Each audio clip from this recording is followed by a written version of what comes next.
Today's show is brought to you by Organifi, the best tasting green blend on the market. They're cold processed, guys, to retain all of the nutrients. And if you're looking to fill all the nutritional gaps and buffer out that new stress that your body has to deal with on a daily basis, check out Organifi.com. That's Organifi.com, and use the promo code SUCCESS to save 20% on your order. And now to today's show. I wake up every single day. I am who I say I am. And I get what I get because I live in beast mode. Stop being gazelles. You're not average. You're not even good. You were born to be great. What's going on, world? Welcome to another edition of the Secret to Success podcast. I'm your host, CJ, joined as always by the Bayesian sensation, Mr. Carl Wesley Phillips. What's happening? Dr. Douglas Eric, the hip-hop hater. Hey, I was thrown off because you had somebody else sitting to your left. And you said the Bayesian sensation. I was like, he ain't quite Bayesian. Yeah, no. But I got it though. By association. But then I got it. Like, okay, I know you talking about Carl. I got it. We actually have another doctor in the building, and this is, man, I'm super excited to announce for the first time ever joining us on the podcast, man, my brother from another mother. Another mother. Dr. Adam Braxton Downs is in the building. What do you do? Yeah, no, so we got a special guest today, guys, and we'll get into that and why he's here and what we're going to talk about in the whole nine. But I just want to know, and Dr. Downs is here so he can speak to this because he's a Falcons fan. Am I tripping or did the Lions just get robbed? I'm talking about the Lions just snatched. This is the problem I have. Snatched a loss from the jaws of victory. Okay, You I know just what I'm saying? said, this is why I'm hurt, Adam, that we having this guy. C is a No, very... they got cheated, though. Acknowledge that. Let me acknowledge this, though. I want to acknowledge this first. That C is a very intelligent young man. Very intelligent. Well, that's what they say. This is where I have my downfall because I say, are we doing this again? And the UOU video, first of all, I'm never really hurt by what C does. Okay, don't tell that story. Don't tell that But story. the UOU... Did we ever play the full part? I don't know. think we ever played the full thing. When C, Adam, he took his rights, his power, absolute power corrupts absolutely. He took his power and took a piece out of the UOU video because I specifically referenced the Detroit Lions. Yeah, and finding a way to lose. Like he talked about the Lions always find a way to lose. Can we find that? Is that in the lost file somewhere? The archive. Yeah, Please. no. So Adam is a Falcons fan, and he's here on behalf of all the Falcons fans in the world to say they did not deserve to win that game. I don't know that Go he's ahead, going tell to him. Hold on. Go ahead, tell him. that They did not deserve I don't know to that win he the didn't game. say that. I don't know.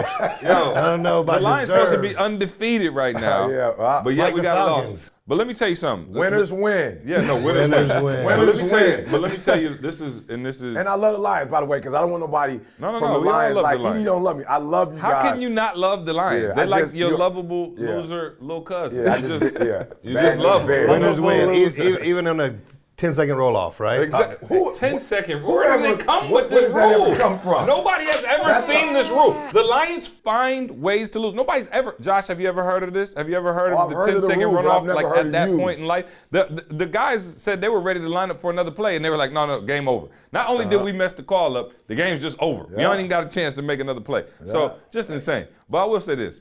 Let me tell you something. This is a microcosm for life, though, because here's what happens to the Lions, right? And you know, I'm not trying to predict the future, but what usually happens to the Lions is we lose something like this, and then you can't recover, and you lose the next week. Yeah. You know, and that's what kills you. And a lot of you out there, for real, you get into that space where losing becomes a habit, and you get used to losing, and you think you were about to do something big, and it don't happen, and then you really. And you start the podcast off talking about Yeah, you start the podcast. Yeah, you never let it go. You know what I'm saying? You never let it go. Yeah, Jalen hit me right after too. Like, Dad, did you? I'm like, okay, son, what's going on here? I mean, it's ridiculous. Dad, they robbed us. I'm like, yeah, well, winners It's win. ridiculous. Yeah. And so everybody. They coming though. The Lions, the what is it called? The Cubs. You know, the ghost kind of came off. Curse Cubs is gone. broke- The Red Sox and the Cubs yeah. broke the curse. Yeah. So the Lions. The next.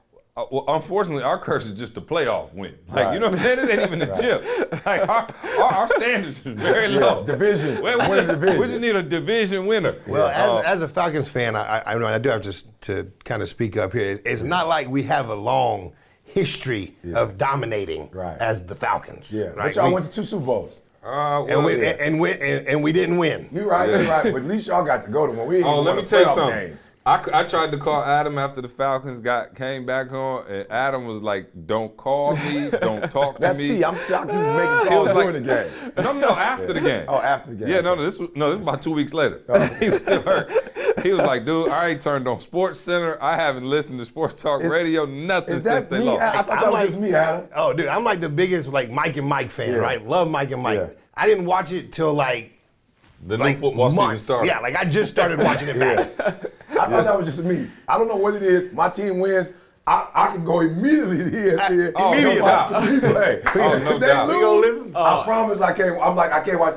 No, I can't. You don't want to see no Yeah, I don't wanna see post-game anything. interviews? Especially when you lose the way we did. Yeah. It's I can't. Yeah, no, that can't was, do it. Yeah, no, that was definitely more heartbreaking than Game 3 of Feel me? the regular season for sure. I give you that. So maybe they gave y'all that because they felt bad that y'all had such a terrible. No, loss. looking at it like that, yeah, they definitely deserve to beat the Lions then, because that was I mean, I was at the Super Bowl, of course, and it was definitely. But you have to admit the Lions look all right though. They do. They do look. They got a squad. Yeah, they got a squad. They got a squad. To me, here's because we want to make sure we always give you guys a lesson. But I think sometimes when you have an advantage, it can be a disadvantage.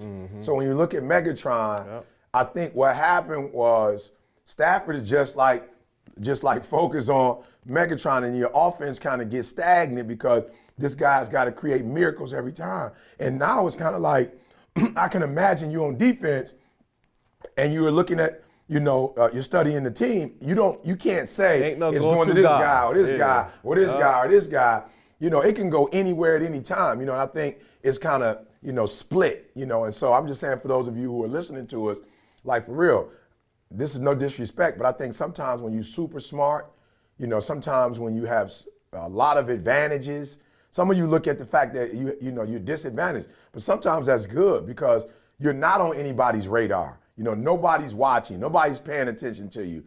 So for those of you who don't have an advantage, don't sit here and go, I don't have no advantages in life. Sometimes not having an advantage can be an advantage because it prepares you mentally just to get up every single day and grind. So Ebron, I know you're listening to me. Stafford, I'm not sure if you're listening, but I know you're listening. Tell the Lions we love them, and we need y'all to make it happen this year, all right? And whatever I need to do to support y'all, I'm willing to do it. I just need to see CJ and my son happy, all right? I need to see them me happy. You know what I'm saying? Real quick, want to check in on the 100-day challenge, Carl. Hold on. I haven't seen. Yeah. You got photographic evidence. No, What's going on over here? photographs yet. We just gonna okay, reveal Carl, it. Then Carl. I'm gonna let Adam look at it. Okay. Yeah. All right. Just from the 16th. Okay, I to like now, it. we locking it in at least Hey. 5 miles a day. Good. That's what I like. Some of them like be to see. 5 on the dot. Five- That's it. I'm done. I made the 5. I got kids. I gotta get it in. So I let me not can. lie. I've been murdering the game, but last night was the first time we got home. We got off the plane at right at 9, and man, I promise you, the only thing I didn't do my pull-ups, chin-ups, nothing. That's nothing. But I hadn't run my mile, and I'm talking about it was 9:30. 9:40, and I got on the treadmill. I promise you, I was the heaviest I've been in 6 years. My legs had lead in them. Oh, yeah, I mean, I felt each. I kept looking at the phone like, "Are we there yet? Are we there yet?" I had to play Lose Yourself twice to get through. I got through, only get and one I was shot. like, I kept telling myself, "You got one shot," and I was like, "But that shot is not now." I kept saying, Right, "You not right gotta now." lose it." I was like, "But Em, I'm losing it right now." You're Em. losing it. And you telling the truth, Adam. As soon as it hit a mile, I kept looking at it was like 90, not 0.93. I was like, 0.94. It was the longest. Then I saw, I didn't even stop the machine. Oh, no I doubt. just got on the side. 1.0, did the stratum jump. Stretched out like, boy, cut that sucker off and went upstairs. no Like, doubt. My daughter does don't gymnastics. ever That's do a that stratum again. jump. You Stratum gotta jump. Right, exactly. So the reality is you have much more energy in the morning. Oh, so no if there's doubt. anything serious you need to do, No don't be doubt. like me and wait till 9:35, 9:40 to do it. Hey, we got I'd be remiss if we didn't do a Gazelle of the Week because we got one. So we'll hit my theme song real quick.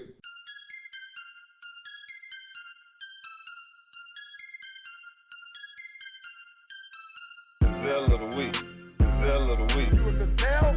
Gazelle of the week. All right, so we got a Gazelle of the week. Let me tell you this story. Hilarious.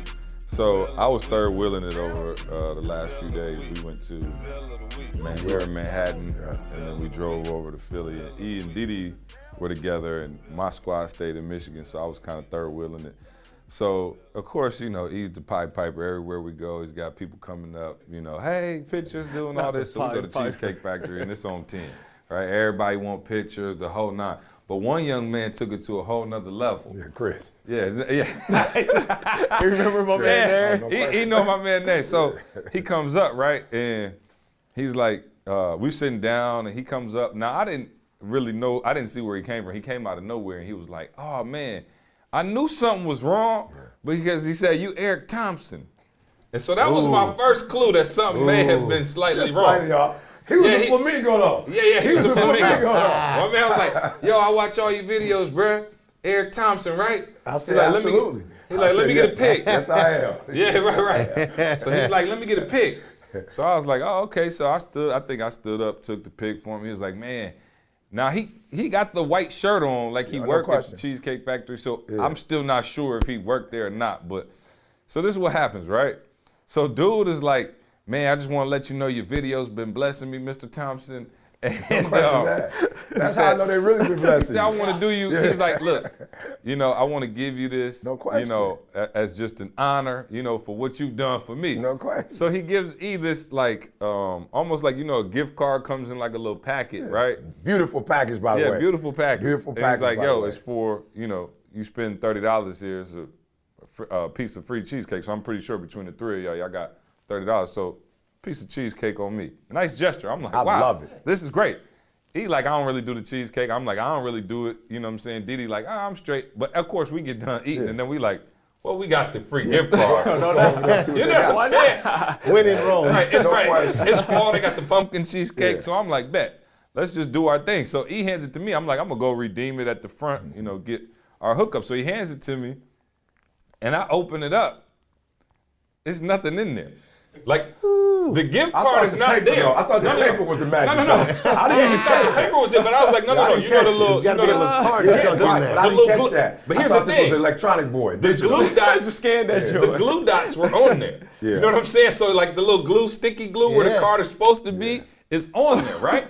So I'm like, yo, the card is, so he's like, oh, surely he's a fan of Mr. Thompson's. So He gotta have it. he gotta have the card. He flamingo. probably just forgot to stick it on there.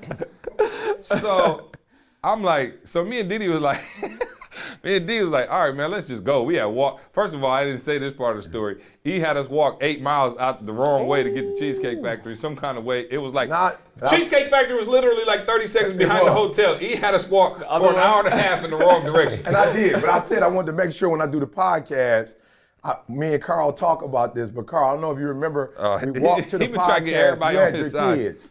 You remember that? You had Jordan and Jesse. We had just left our conference. So instead of going to, what was the name of that restaurant we all went to? The Saturday night you talking about? Yeah, what was the name of that restaurant we went to? Jordan Johnson. No, I'm saying right across the street. We went as a Oh, group. Maggiano's. Maggiano's. So you remember, so we decided not to go. Yeah. So you remember the walk we took? Yeah. We took a walk. Yeah. And you remember how we got back? You remember how we got It back? was way shorter coming back. But you remember how we got We back? jumped in the whip. Absolutely. Yeah, We took yeah, cabs back. yeah.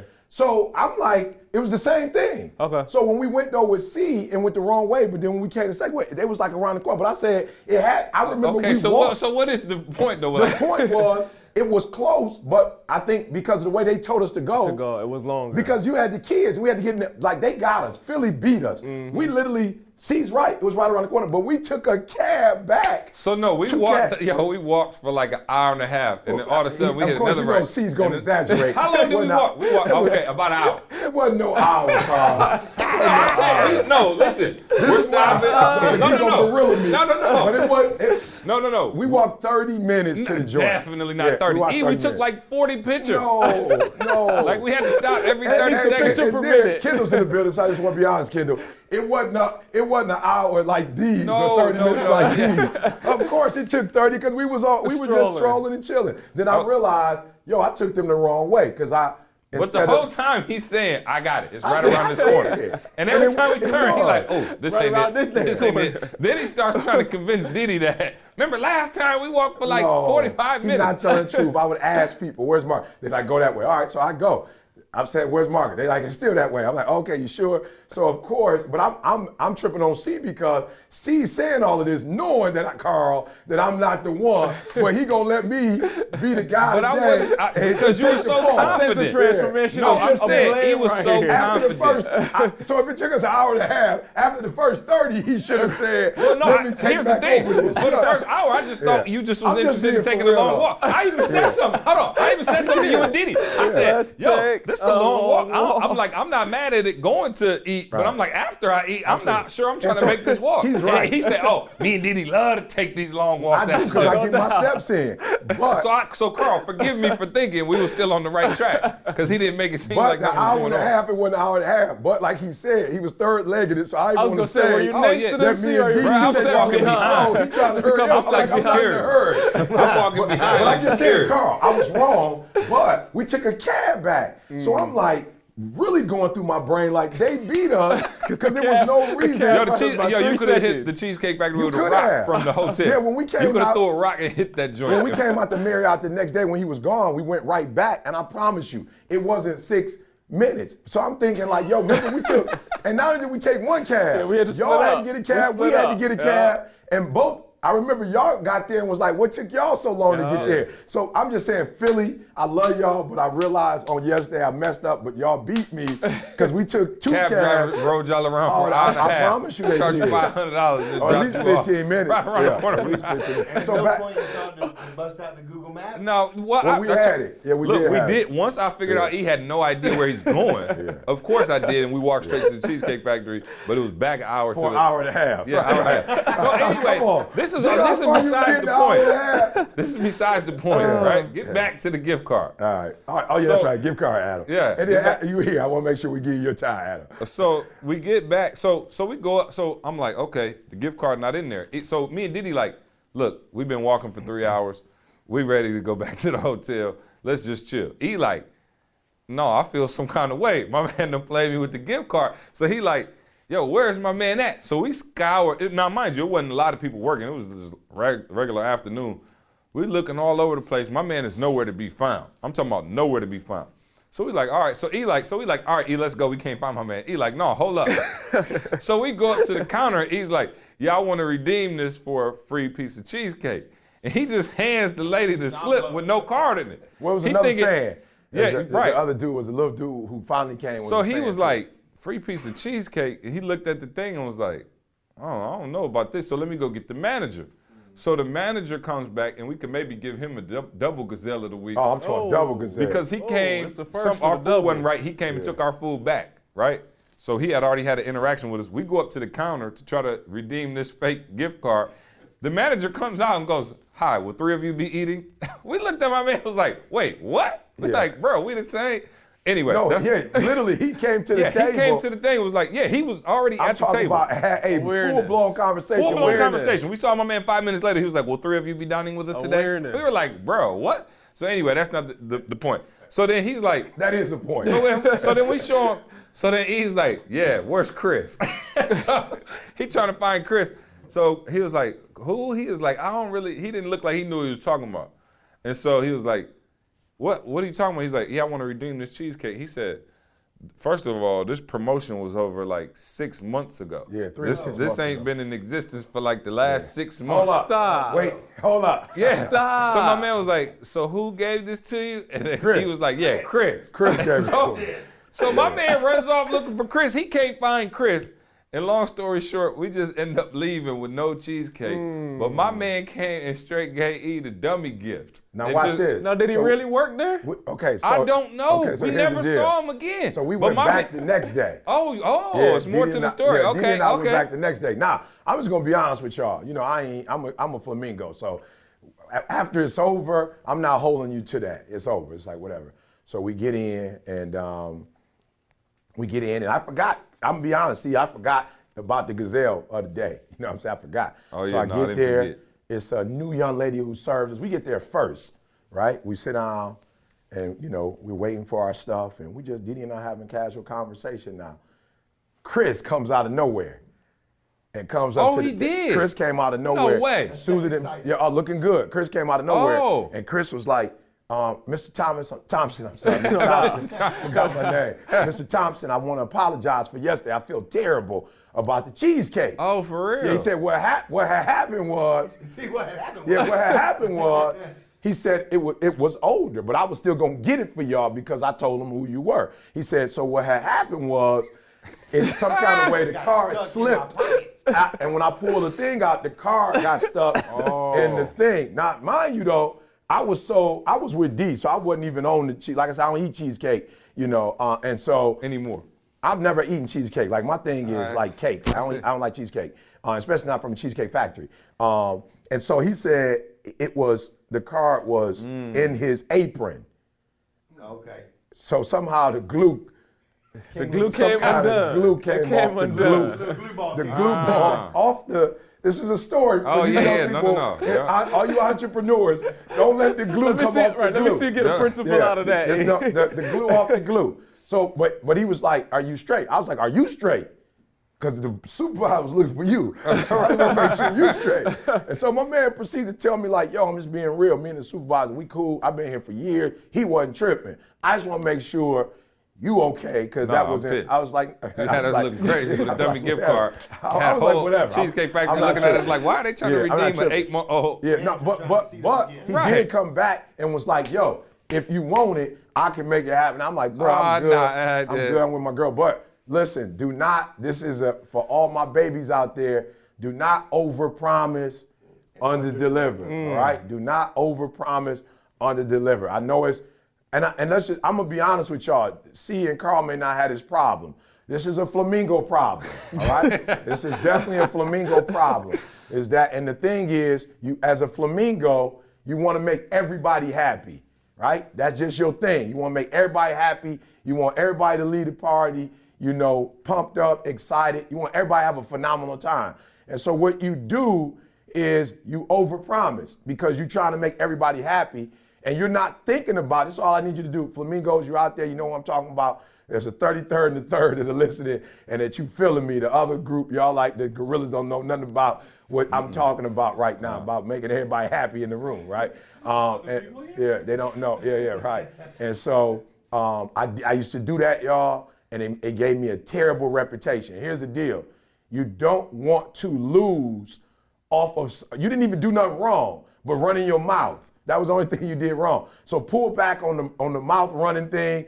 Don't guarantee people stuff that you cannot guarantee. And they taught me this, and I know this is gonna be hard for my flamingos. Under promise. Like don't, and then over deliver, right? Don't do that. But I know it's gonna be tough. I used to do it. Oh yeah, I can come to you. Oh yeah, I can come. Oh, when I'm in town, I could. Oh yeah, I got you. Oh yeah, here go for the cheesecake. Boom, pop. You know what I'm saying? Hey, I remember listening to you tell people, yeah, I'm gonna come to the little birthday party. I'm like, you ain't going. Why you even saying that? Flamingo. I remember hearing you say that. Flamingo. I'm like, you're not going. Flamingo. Well, you don't know that you're not going. You think if there's a 10%. No, I'm just being real. If it's 10%, it's a flamingo trait. If it's 10%, why? Because it's people. And you want to make people happy. And by you showing up to the I'm like, you realize you got 9 speaking engagements in 6 states today. Right. Yeah. So I'm just saying, and we'll get to that. It's an addiction. We'll get to that later on today. I'm just saying, for flamingo, it is an addiction. Yeah, no doubt. So now, man, I want to quickly get to the reason we're here, man. We got Adam Downs, Dr. Downs here with us. For those of you who don't know, he's been at a bunch of our conferences, and a lot of you have met and seen him if you've been out to our conferences. But Dr. Downs is a dear, dear friend of mine. Actually, man, I'd say responsible for me getting my master's degree. Doubt. All right. So in return for helping me get my master's degrry, I introduced him to his wife. So I think you won up on that one. Yeah. So we have a long history, but man, welcome to the podcast, man. Thank you for being here. Adam is a recovery specialist. He is the reason I wanted him here today. One, not just because he's a friend. He is one of the foremost thought leaders and practitioners in the space of addiction and recovery. He's been in this space for a long time. I wanted him to come on here and not only share his story, but talk about, how he pushes the envelope. I think we can all, point to situations and people and things in our lives where addiction has, destroyed families, where addictions, some of these addictions have, even for E, he's talked about them for years, how they've been negative cycles and generational cycles in the family. And so real quick, I want to just jump into the story a little bit though, Adam, because, we always, think of, maybe like people who go through certain things as, coming from a certain demographic or, being from, the wrong side of the tracks, if you will. But your story is a little different. Talk about, one, kind of how, you got into the field, but even furthermore, take it back to when your addiction began and kind of how that thing spiraled out of control and where it went from there. Adam, can I ask you a quick question though before we go there? Absolutely. Because I just talked about that little situation, and you are the man in this field. Would that be considered an addiction or lying? Lying is an addiction. Oh yeah, I didn't know, Adam. You're saying, because I felt like it was an addiction, but as I listened to Carl, he tried to make it seem like it was more like Just lying lying. to folks. I think it's probably a gray area somewhere between the two. Right, exactly. I love it. Yeah. But no, so yeah, talk to us, Adam. And I just want to get into the story. I obviously I know it, fairly well, but take us back to, whatever it was when you kind of, began that, substance abuse pattern in life and kind of where that led you to. So, well, listen, I appreciate y'all having me here, and no doubt.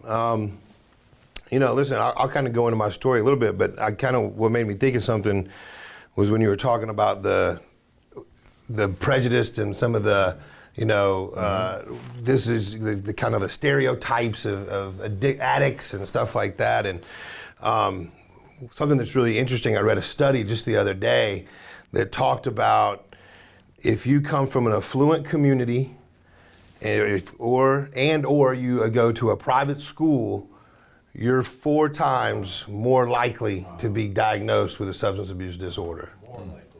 More likely. Wow.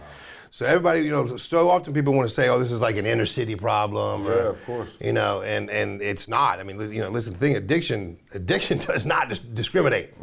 It doesn't care how old you are, what color you are, how much money you got, who your daddy is. Mm-hmm. It doesn't care about any of that stuff.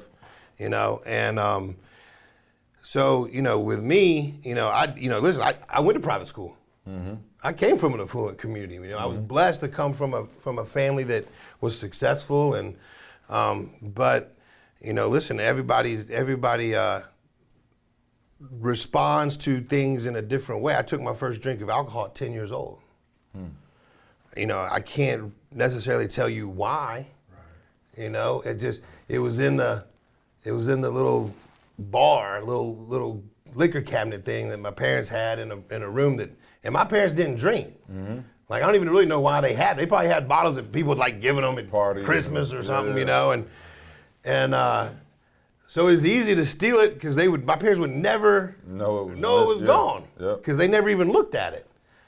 But I took my first drink at 10 years old. I started smoking at 14. But I wasn't like the type of smoker that was like, hey, I'll try this, and who knows when I'll try it again. Right. Like, I tried it, and then I was like, then I bought a bunch. Mm-hmm. Mm-hmm. Literally, after I smoked the first time, I never was comfortable not at least knowing I had some in the house. Right. Like, I just had to have it around. Even if I wasn't gonna smoke it, at least I know it's there. Right.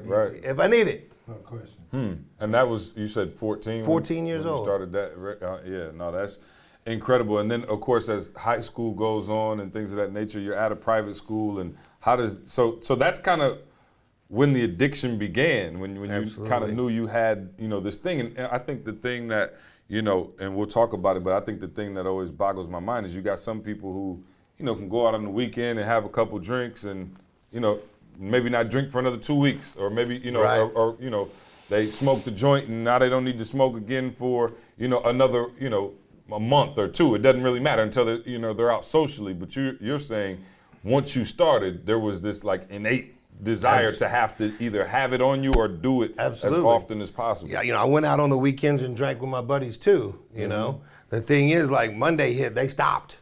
Right. They went back to school. Right. Like, I went to school, I would just either jump. I'd either drink before school, smoke before school. I mean, I was on ADHD medicine. I was abusing it before, during school, taking other drugs at school. And this is my senior year. Really, things were kind of crazy. Listen, I played baseball. I was recruited to play baseball. I could have gone to a smaller school, but that school didn't party like the school I wanted to go to. Right. I thought, I convinced myself, I'll walk on, at Ole Miss. But I never even, I couldn't even tell you where the baseball field was. Cause like in the UOU, and you're like, where the All Blacks? If you'd ask me where the baseball stadium was, I don't know. Yeah. I can tell you where the liquor store is. Right. I can tell you where the dealer is. And so you get into college, and the addiction obviously is. Well, yeah, because then what happens with so many people, all of a sudden that structure and that monitoring is gone, right? Yep. Like I could go out and party in high school, but I did have to at least like hit the Waffle House and get some cup of coffees in, because I know I was gonna have to go home, and I couldn't just be out of control. Right. There was no monitoring when I got to college. Right. I made my own rules. Yep. And when you got somebody who has no business and setting structure and rules and boundaries, which was me, I had no business doing that for myself because I had no idea how to do it. So I didn't do it. Right. And then it was just loose. Everything was loose. And so then you ended up did you drop out, or did you get kicked out of Ole Miss, or? No, I dropped out. I left, because I wasn't the problem, right? Ole Miss was the problem. For sure. Problem. Right. I wasn't the problem. It was Ole Miss. It was the people at Ole Miss. I'd gotten, listen, when the fraternity kicks you out because you're doing too many drugs. Yeah, you're doing a couple. Wow. Yeah. No. That's next level, right? That's a bit much. Yeah, It's funny. the Actually, standard ain't that high. they didn't even kick me out. They didn't even let me in. Yeah. That was Right? too out of control. I got blackballed before we even started. Yeah. Before Rush Week. They're like, Rush Week, third week of school. like my man's up in the upstairs area of the house, which Rushies are not allowed to be in, doing cocaine. Like he just owns this place. That was me. That's what I was doing. Wow. And they were like, no, he ain't for us. Right. And He so- can't be a part of this organization. Right, and so now cocaine is in the picture. Absolutely. Alcohol. Listen, garbage can, whatever. Yeah, I think one of the craziest stories is, you told me that you had gotten so out of control when you were in college that once the party was over and, everybody was gone or everybody was asleep and everything, and there was no alcohol left and the stores were closed, you'd go around and just like shake the empty cans of beer and stuff and just start drinking all the cans that were left that had anything in it. Yeah, and the only reason you shake them, people think you shake them to see if there's booze in it, but no, you shake it to see if anybody put their cigarettes out in it. Right. And so That's terrible. You be hitting that last little sip, and here comes a cigarette butt. Oh yeah, no, no. Yeah. And Ooh, so intimate. Right. Yeah. No. Yeah. Eat. Cover your ears. This ain't nothing. They didn't do this at Oakwood. It's a different hookup. We're not on campus. Yeah. No. Right. So now cocaine is in the picture, and I want to, get to kind of where you knew. When did you know? It was getting out of control. Because right now you're saying you're blaming other people, and obviously that is, one of the first signs is you start blaming everybody else's fault, everybody else is, out of touch. You're still doing okay. You're in control. Like, when did it start really going downhill to the point where, it was your family knew and things were getting. Yeah, one thing that I did have a pretty good skill set at was manipulation and lying. And I could put on a pretty good fake front to my family and make it seem like I was okay. But really the wheels were coming off. But listen, I was driving down to Florida once a week, picking up large amounts of cocaine and bringing it back to support my habit. I wasn't even really making that much. I mean, this is how you know that you got a problem. I had the ability I could have sold all the product and made a bunch of money. But I would sell enough of the product to have a little bit of money and a big pile of cocaine. Because I was more interested, that cocaine was worth way more than the money to me. Yeah. You know what I'm saying? And I think, what happened was I finally, God finally intervened and I got arrested. That's always a blessing. Yeah.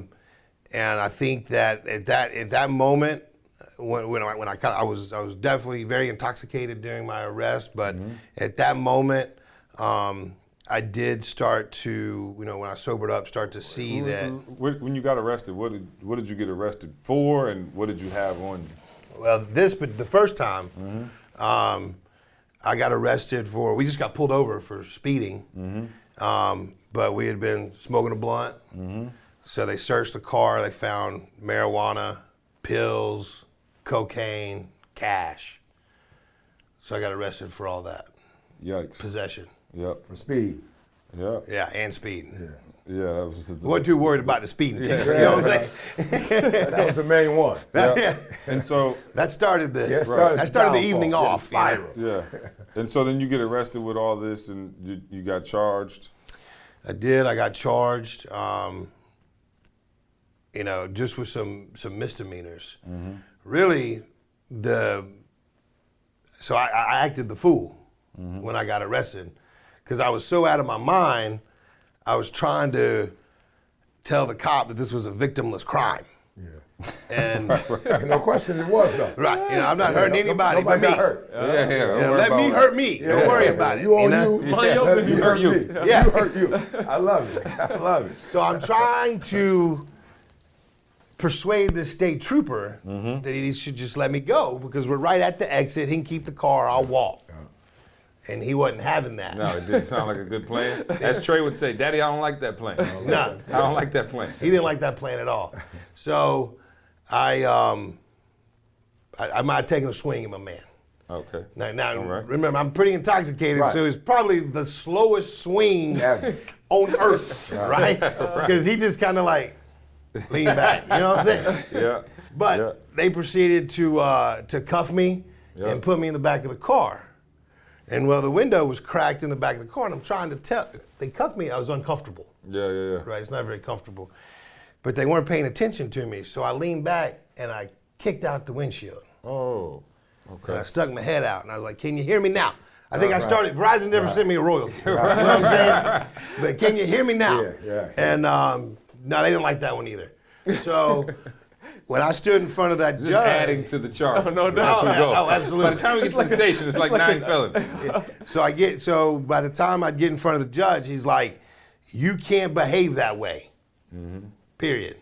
So you're gonna spend 30 days in our county jail." Yeah.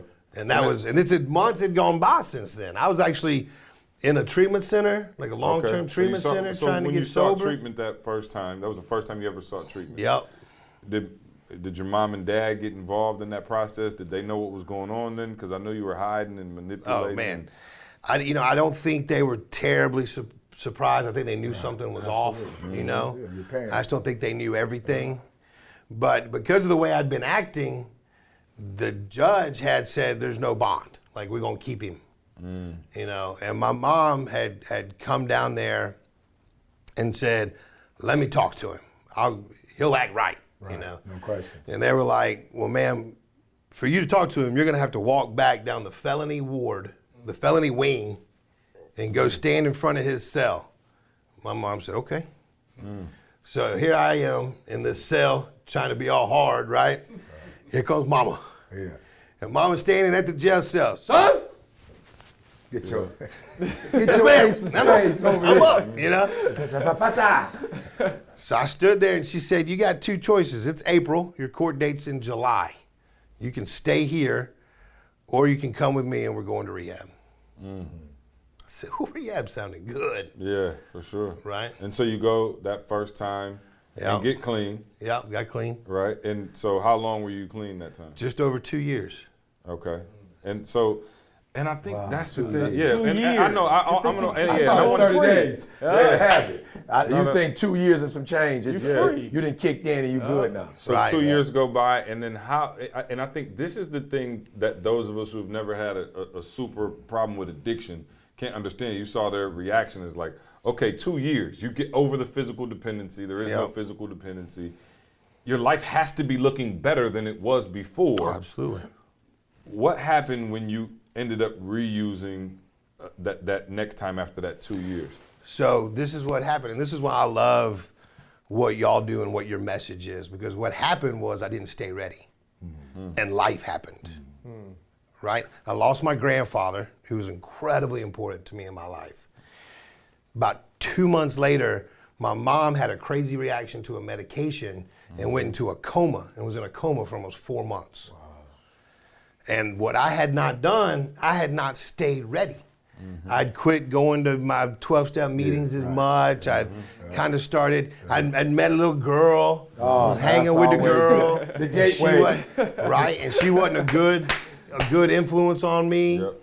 And the things that I had to do to keep me moving toward what I wanted to do in life, which I still was a little fuzzy on at that point in my life. I mean, you're talking about I was 22 years old. Yep.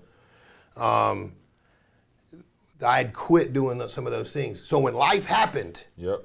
when Granddaddy died and when Mama got sick, and I'm visiting my mom in the ICU and she's got tubes, my skill set to cope with stress. The number one thing that leads to relapse in drug addiction is stress.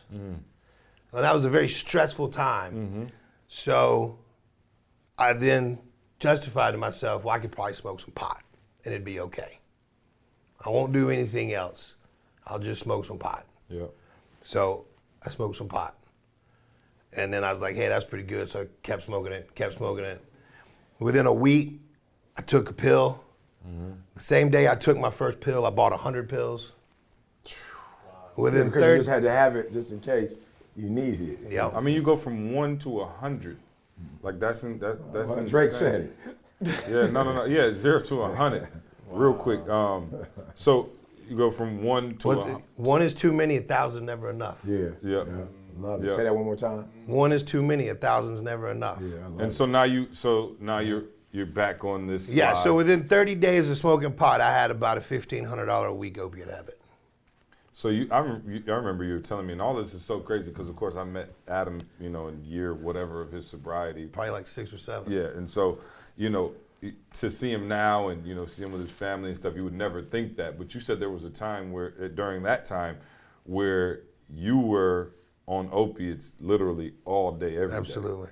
And that was like the scariest thing to me because you just lose all touch with reality. You got a little sister, your mom's sick. I'm sure they need, you to be there. And I'm sure you're just not even communicating with them like you should be probably because of the addiction and things like that. And so talk to us about now, because then you kind of became like a drug kingpin for a little while. Once once that started to happen, you started traveling. I mean, let's do the math. I mean, $2,000 a week, 52 weeks, a year. That's over $100,000 a year.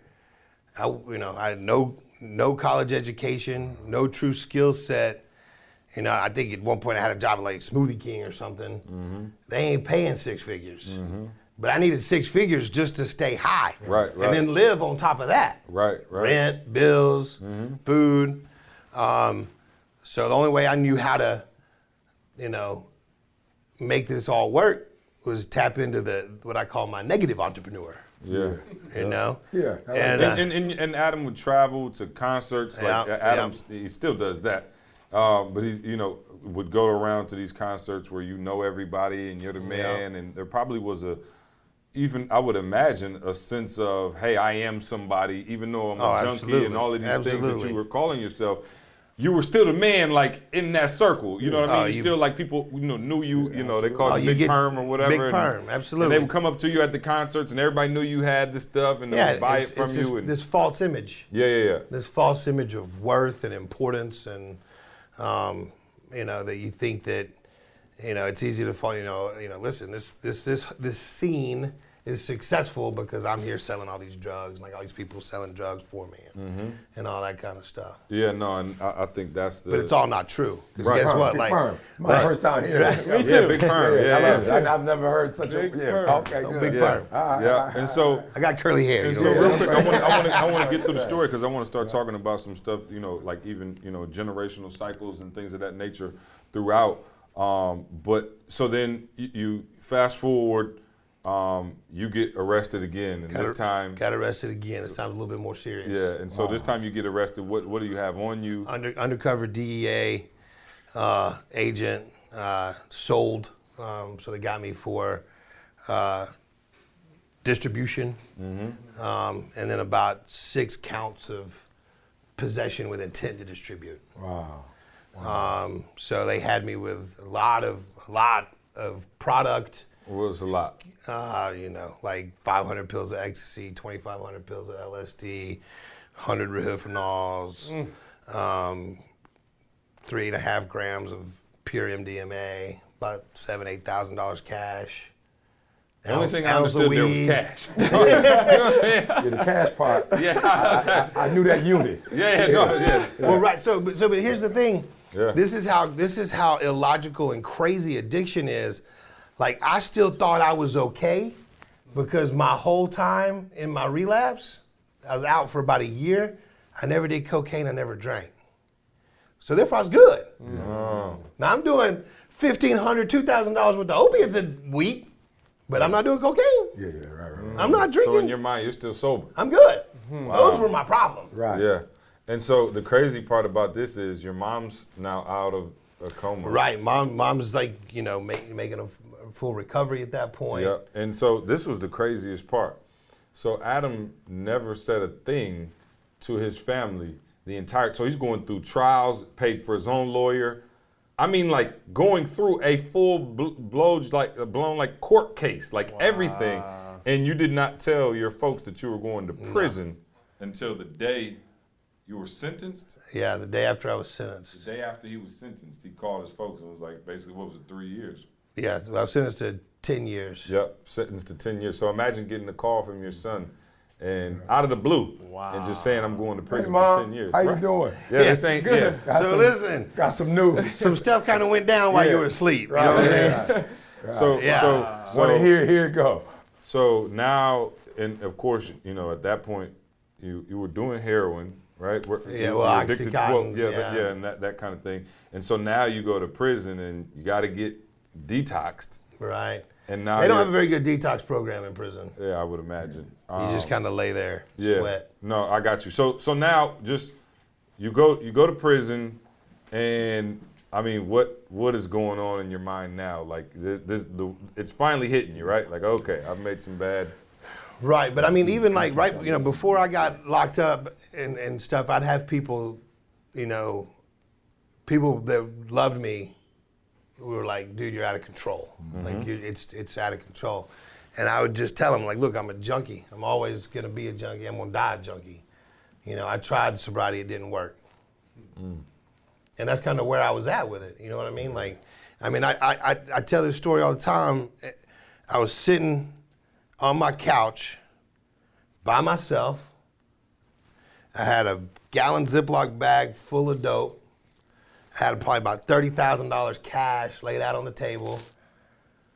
And I was sitting there crying, wanting to kill myself, but couldn't get up the courage to shoot myself.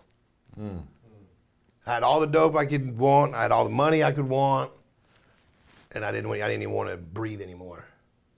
Wow. And so when I got to prison, it was like, it was a break. It was harder to live than it was. Yeah. It was harder to live on the streets at that point than it was to live in prison. So it was, once again, God intervened. He wasn't done with me. And he put me in a situation where I could take a break and I could breathe and I could slow down. Yeah, I think one of the most incredible parts of that story that when I hear it is your mom. She was in a panic and she wants her son back, of course, and so she called one time. You called from prison and she's like, we got the lawyers and we got the appeals and we're setting up this and we're setting up that. And you told her no. You were like, Mom, I'm sick. Yeah. I'm exactly where I need to be. Like, don't call anybody else. Don't spend another dime. Don't do anything. Yeah. I need to be here. And I thought that was the most incredible thing, was just like, wow. Yeah, they had, I think because they had not been involved in any of it before, they were scrambling to try to see if they could make a difference. And they were hiring lawyers and going in front of parole boards and doing everything that a mom and dad would do, right? And they had gone in front of the parole board and it had gotten denied again. And, I called that evening and she said, well, they denied it, but this is our new strategy. And I just said, Mom, stop. Stop. I was like, don't spend any more money, don't spend any more time. I said, listen, at this point in time, I'd been there about 2.5 years. And I was like, there's obviously still something here for me to learn. So let's stop fighting and just let me learn it. Yeah, if you could just, I want to just, go there for a minute.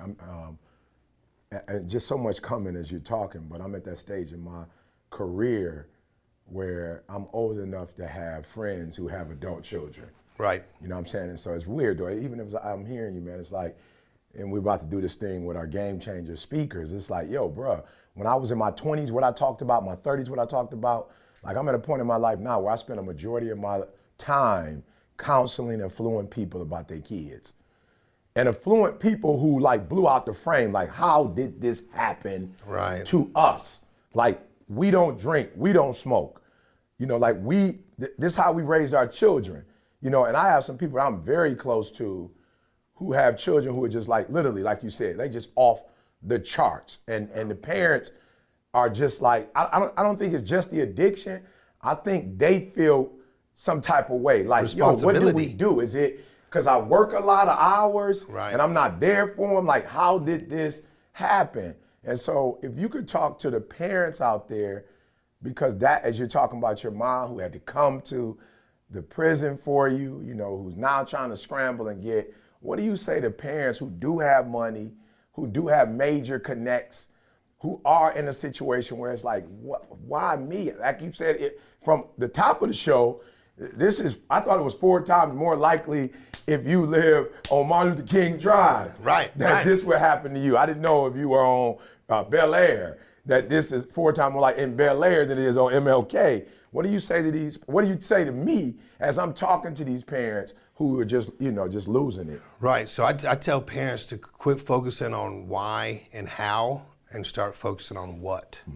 So, you're gonna spin your brain. You're gonna go crazy trying to figure out how did this happen? Why is this happening? What did I do wrong? You need to start focusing on what am I gonna do about it. We'll worry about why later. What are you gonna do about it? And then it's at that point, listen, don't let pride be the end of your family. There's so many families, particularly in these affluent communities, who don't ever talk about it. My dad, I sat in prison for 3 years. And, my dad was, would be at board meetings and it's like, how's your son doing? Oh, he's off studying, College. So, last chance you. Yeah, no doubt. But don't be scared to reach out for help. Like, don't be scared that people are gonna judge you. That's the big thing. Because listen, I worked with this young lady who started this this not-for-profit, and they do these walks, and they bring awareness to heroin, the heroin epidemic, and it was because her sister had overdosed and died, and they lived in this affluent community and stuff, and the mom she got a T-shirt and with a Sharpie wrote "Stop Heroin," and just started walking around her neighborhood. Well, her neighbor, who they had never even really been that close, saw her and came out and said, "My son is struggling." And now they started walking together. Well, now they do walks with thousands of people all over the country, right? But it's just because she took that chance and said, I'm struggling. My family's struggling, and this is something that we can do. But that's what it is. It's coming out of the shadows. No, 100%. And I think the thing that, for me is you look at it and you talk about years of, maybe being in recovery or somebody who, is not, necessarily doesn't have that addiction, and we judge people, based on their usage, like, oh, you're weak. Like there's something wrong with you, right? Like why aren't you able to, put this down? Don't you see how bad your life is? And I think what I've learned from you more, is medically, right? Like there are some like medical reasons as to why, maybe I could go out and have 1 beer, 2 beers and be done with it, and you have to smash everything, in the liquor cabinet. Absolutely. And there's medically reasons for that, right? Because we don't think of that. And a lot of it is genetic, which you always talk about, with your father and your grandfather and substance abuse, and, that being the reason why you never even remotely wanted to touch anything, not because you were trying to be some prude who just could never have a drink of alcohol, but you saw what it did to your family lineage, and, you were aware of that. So talk to us about kind of the, like medically what goes on in an addict's brain versus somebody who's not an addict. Right. So, certain people genetically are predisposed. Certain people respond to and react to substances different than others. And we know this because of neuroscience, brain imaging tests. Right. We can see how someone responds to a drink of alcohol, person A versus person B. Looking at twin studies, sometimes one twin will act different than another, will respond different than another twin. So there's plenty of science out there that talks about this, but I think one of the biggest misconceptions is that this has something to do with willpower. Right. Oh, absolutely. It's like you want to just snatch them up and say, stop doing that. Yeah, be strong. It's like, at what point in my life, when I look back at my addiction, like I had stopped having fun for years. There was nothing fun about getting my water cut off. Now, remember, I had money, but I had to run a hose from my neighbor through my bathroom window into the back of my toilet so I could flush my toilet because I got my water cut off. It wasn't because I didn't have the money. It's because life was so unmanageable, I couldn't get the money to the water people. Right? Wow. So it's not about willpower. And I won't go into too much on this particular, maybe I'll make a video, but I won't go into too much on this, but please. But there's a part of our brain where drugs go. It's the midbrain. The midbrain does not make decisions. The midbrain does not judge, foresee consequences. That's all your prefrontal cortex. That's executive functioning. Your midbrain is survival. Eat, drink, fight, flight, right?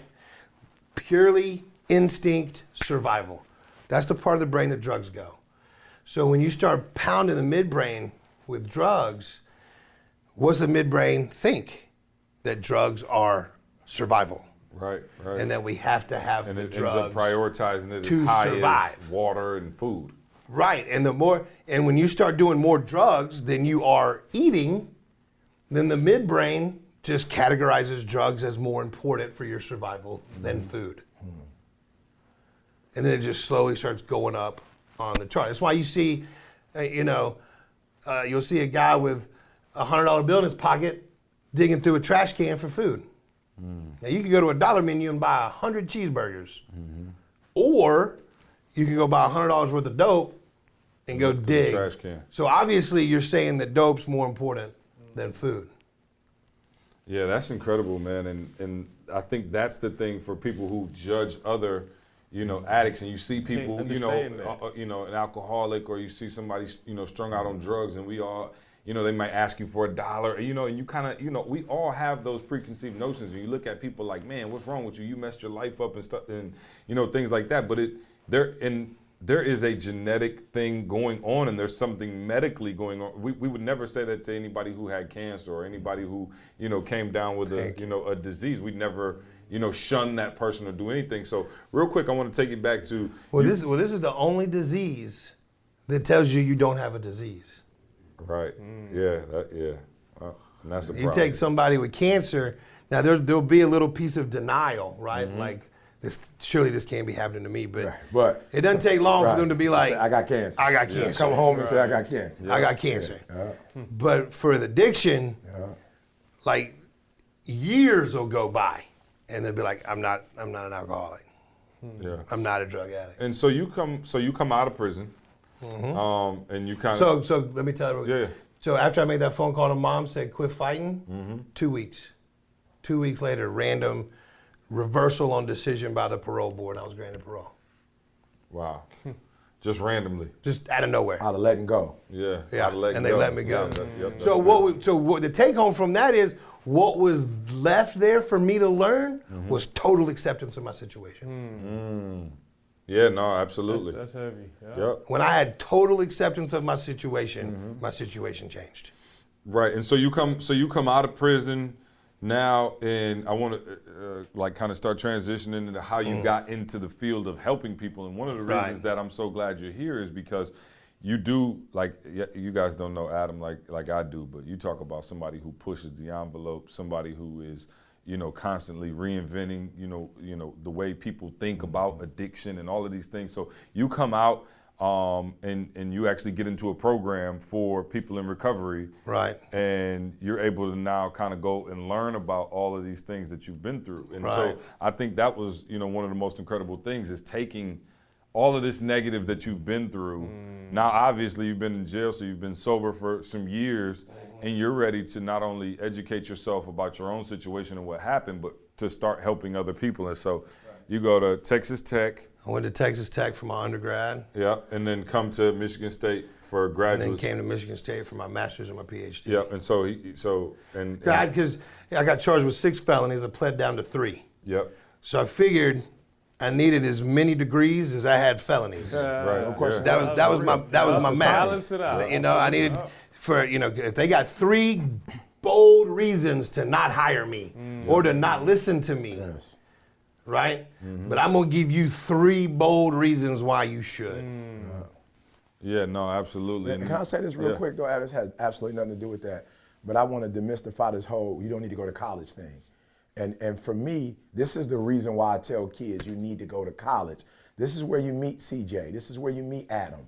You're not going to meet Adam, or if I did meet the Adam, the Big Perm back in the day, that's a different Adam than the Adam now. And I'm just saying, for real, man, I'm tired of hearing people say, and it's because so many people, Adam, don't go to college versus those that do. I'm tired of hearing people say, yo, you don't need college.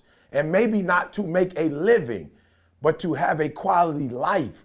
Like, these are the individuals that we are meeting in undergrad, in advanced degrees, like beyond just the class.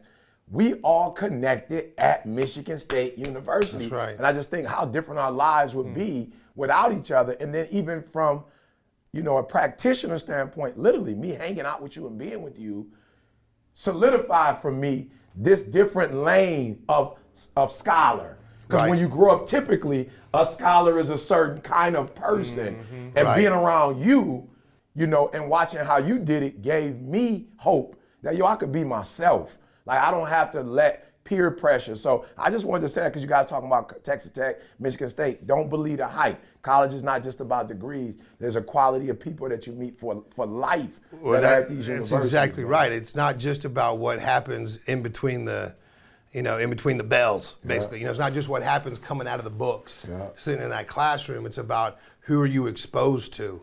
It's about exposure. And when I was running in the dope game and I'm running in the parking lots of concerts, I was exposed to a certain lifestyle. When I was running around Michigan State, doing research with, major professors, publishing peer-reviewed articles, and hanging out with guys like you, my exposure was different. And when I had a different exposure, and then I had the knowledge and the skill set that came from my clinical training, my research, my studies, and then, just the drive of I've got some obstacles to overcome here because I have some, I have a rap sheet. When you put all those things in, then that's, I remember seeing people in my program that would be like super stressed out. Would have this like 30-page paper due the next day, and everybody's kind of like freaking out. And everybody's like, why are you so calm? And I'm like, what are they gonna do? Lock me up? Right. right, exactly. It's just school. Different level of consequence. Absolutely. It's just cool. It's just school. Yeah. I'll do my best. I'll get the work done, and then we're gonna go on and live another day. Yeah, no, 100%. And so, real quick, so in your own recovery, because there's people out there listening who may be addicted. A lot of people, of course, listen to E who are going through substance abuse type stuff. I think one of the most important things that you said was you have all of the so that's what's crazy, right? So imagine like your life, like everything in your life revolves around using, finding drugs, selling drugs, doing all this, and then you take it all away. The thing that you said really helped you is now you have to like build a whole new life. Absolutely. Like what do you do on Tuesday at 3 when you're not just smoking chronic? You know what I'm saying? Or you drinking all night, and so when you talk about some of those first steps, and I want to talk a bit about the 12 steps as well. Yeah. But like how did you build this new lifestyle? Like how did you find new things, and did you have to replace old habits with new ones? Right. So what I tell people that are in early recovery that are attempting this new lifestyle, and they'll be like, well, what do I need to change? And the answer is very simple. Everything. Everything, right? Everything. You change everything. Your best thinking got you here.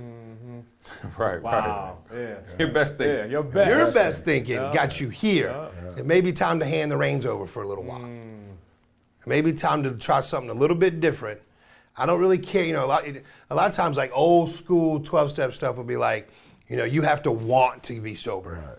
I don't believe that. I work primarily, my main focus is working with the young adult population. I haven't met a whole lot of young adults that just want to be sober, right? But what they want are the consequences to stop. So you have to be willing to try something different to see if you like the product. Yep. You were willing to try all kinds of dope. Are you willing to try some different behaviors to see if you like if the consequences stop? If you like the new lifestyle. Yeah, and you talk. And what we tell people all the time is, listen, give me 100 days. If you don't like it, your misery is fully refundable. Wow, your misery is fully You get right back to it. You get right back to the addiction. It ain't going nowhere. Yeah, no, that's that. But practically, Adam, you talked about your sponsor giving you some instructions. Yeah. So one of the first things he told me was, I need you to sit down. I need you to make a list of all your drug paraphernalia. I was like, what? He's like, I need a list of all your. So I was like, okay, the blue glass pipe, the straws.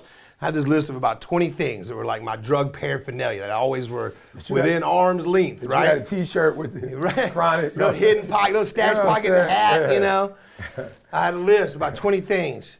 And he looked at it and he read over it and he looked at me and said, now you need to go find 20 things for your recovery paraphernalia. You need to replace every single piece of paraphernalia that took you one way with a different type of paraphernalia that's going to take you another way. So I was at meetings like, well, I don't have that, but pamphlet, let me get that guy, Right. That's 19, right? Let me get the phone number from that guy. I don't know that guy. I need to be able to, he's been sober for 5 years. He's obviously got something. Yeah. Something's working for him. Huge. And now you've been sober how long now? At the beginning of this month, I celebrated 16 years. 16 years. Wow. And so it's my sobriety can drive. Yeah, right. Yeah, right. No doubt. 16. You came off a permit. Right. And I was just learning permit last year. I'm good. Good to go now. I'm driving. And so Adam, of course, when he came to Michigan State, he was from the South and was lost in the North, and my family kind of adopted him, and I brought him around E and Carl. And hey, you got to give me at least one of the classroom stories with Adam. I'll give you a story. Okay, so here's a story. I actually told stories. By the way, gave me a sense of hope and confidence, and I too began to act a plum fool in class. I know it's a more serious podcast. We're not talking about K through 12. Right. Adam gave us the blueprint for how to act in advanced degrees. Get our power back from these professors. Oh yeah, no, for sure. So I have several Adam stories that are pretty hilarious. Tell us a story, Uncle Okay, CJ. yeah, no, okay. Well, you know, hey, that's what I do. So here's one that's funny. I'll tell you a class story and a non-class story. So a class story, we had this teacher, right? And so I wasn't smart enough to even remotely be challenging no thoughts in class. I'm about to go with the flow. So we had this teacher. Now, Adam was like Mr. I know where he's going with this. He knew all of this stuff, right? So we're sitting in this class, and the teacher gives us an assignment, and all we got to do is critique an article. Now, street smarts, my dumb butt heard the teacher say this was a dear friend of hers who wrote the article. So I'm saying, if your homie wrote the article, you making us read it and give a critique, I'm going to show love, right? Because them your people. That's just how we get down. Hence the word critique. Yeah. Let's pay attention to that word for a minute. So I go, so you know me, I don't even read the article. I'm just like, this was amazing. If I ever had the chance to meet such a writer and a thought leader in this field, I milk it. I go all the way in. So we come back the next day, and Adam's like, yo, what'd you write? I was like, I wrote that it was the best article I ever read. He's like, dude, can't do that in college. They want you to like push the envelope and challenge the system. I was like, all right, cool. So we turn in our papers. We both get them back the next week. I got like a 99. Adam said, please consider revising or you're failing this particular assignment. Wow. So Adam was like, yo, what the? So I was like, bro, I told you you should have just went with it. So then Adam was like, oh man, this is BS, man. Back when I was at Texas Tech, man, they want you to challenge the system and the status quo and da-da-da-da-da. So then he came back the next day. Article was garbage. Yeah, and then but you're right. But he comes back the next day. I was like, what'd you write? I was like, it was a solid article. So he got in line. Do what you got to do. So he got in line. So a non-classroom story. So this was the funniest thing. So I told this story at his wedding. So Adam comes up to Michigan. Now, me and Candace have been together for a while now, right? So we rocking heavy, dating. We weren't married yet, but we're dating. And Adam comes up, and of course, he's, huge sports fan. I'm a huge sports fan. Adam's got the big screen TV. He's got the surround sound. He's got the games going. So on the weekends, come Saturday, college football, Sunday, NFL, Adam's hitting me like every weekend. Now, I know I'm like his only friend in Michigan. So I'm like, yo, I got to come through for my man. You know what I'm saying? I can't leave him sitting there watching the games by himself. So 4 weeks go by, and I'm over there every weekend, Saturday and Sunday, and Candace is like, okay, you over there quite a bit, you know what I'm saying? So now I'm like, hey, maybe you should just come with us. So I'm bringing Candace along, making her third wheel, because I'm like, I don't want to make Adam feel bad. So I'm over there, I'm talking about every weekend. So now, there's a nice young lady in my class, beautiful young lady, and I say, hey, I need my brilliance again, right? I'm like, I need to find this brother a woman, because at least the four of us can hook up, and do our thing, you know what I'm saying? So sure enough, I tell him about this young lady. They meet, and I'm talking about from the first day. You ever meet them kind of people who from the first day they met and talked and had one good long conversation? They've been together every single day. And I'm talking about to today, married, 8, 9 years now. Yeah. Kids got, we'll talk about that. But literally every single day since. So after they met, he calls me on a Friday. He's like, oh, dude, you're right. Carly's awesome. I love it. So that weekend, I didn't get a call. I was like, oh, okay, that was strange. You know what I'm saying? I'm thinking probably he wanted me to watch the game. Next weekend goes by and I don't get a call about the games. Third week go by, no call about the game. Fourth week go by and I'm like, wait, I ain't heard nothing about coming through to watch the games in about a month.